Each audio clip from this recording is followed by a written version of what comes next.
మహబూబాబాద్ జిల్లా డోర్నకల్ పట్టణంలో లబ్ధిదారులకు నూతనంగా మంజూరు చేసిన రేషన్ కార్డులు పంపిణీ చేశారు ప్రభుత్వ డాక్టర్ రామచంద్ర నాయక్. అనంతరం ఏర్పాటు చేసిన సమావేశంలో ప్రభుత్వ డోర్నకల్ ఎమ్మెల్యే డాక్టర్ రామచంద్ర నాయక్, గతంలో డోర్నకల్ సీఐగా పనిచేసిన శ్రీనివాస్ నాయక్, మరిపేడ సీఐ సాగరిక, సిరోలు ఎస్ఐ లావిడియా నరేష్పై సంచలన వ్యాఖ్యలు చేశారు. మాజీ ఎమ్మెల్యే డిఎస్ రెడ్డి నాయక్ చేసిన ఇసుక, నల్లబేలం, ఇక రేషన్ బియ్యము, గంజాయి దందాలు చేశారని ఫైర్ అయ్యారు.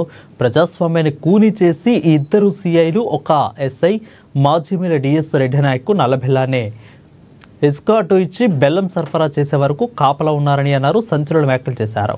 ఇక ప్రభుత్వం వచ్చిన దగ్గర నుంచి కూడా అక్రమ దందాలకు తావులేదని అన్నారు. ఇక ప్రభుత్వ డాక్టర్ రామచంద్ర నాయక్ పోలీసులపై చేసిన వ్యాఖ్యలు తెలంగాణ వ్యాప్తంగా సంచలనంగా మారాయని అన్నారు.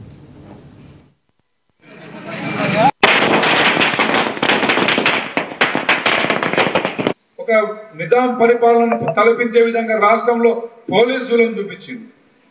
కానీ చేసింది ఏంటంటే వీళ్ళు అభివృద్ధి చేసింది. రెడ్డి నాయక్ గారు నల్లబెల్లం వ్యాపారం, ఇసుక వ్యాపారం, దొడ్డు బియ్యం వ్యాపారం, గంజాయి వ్యాపారం చేసిండా లేదా మా విజయ్ చెప్పాలి. చేసిండా లేదా?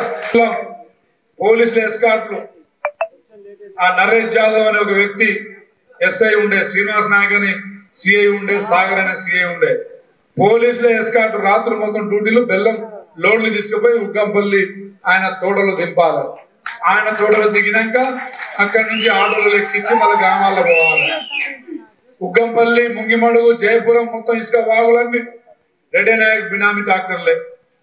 మొత్తం నియోజకవర్గంలో ఉన్న రైస్ మిల్లులన్నీ కొడుకు పేరు మీద రైస్ మిల్లర్స్ అసోసియేషన్ ప్రెసిడెంట్ గా కొడుకును చేసి, ఆ కొడుకు ద్వారానే దొడ్డు బియ్యం మొత్తం రేషన్ల ద్వారా కొనుక్కొని, ఆ దొడ్డు బియ్యాన్ని మళ్ళీ 5 రూపాయలకో 4 రూపాయలకో కిలో కొనుక్కున్న దాన్ని సన్నగా చేసి 60, 40 రూపాయలకు, 50 రూపాయలకు అమ్ముకున్న చరిత్ర వాళ్ళది.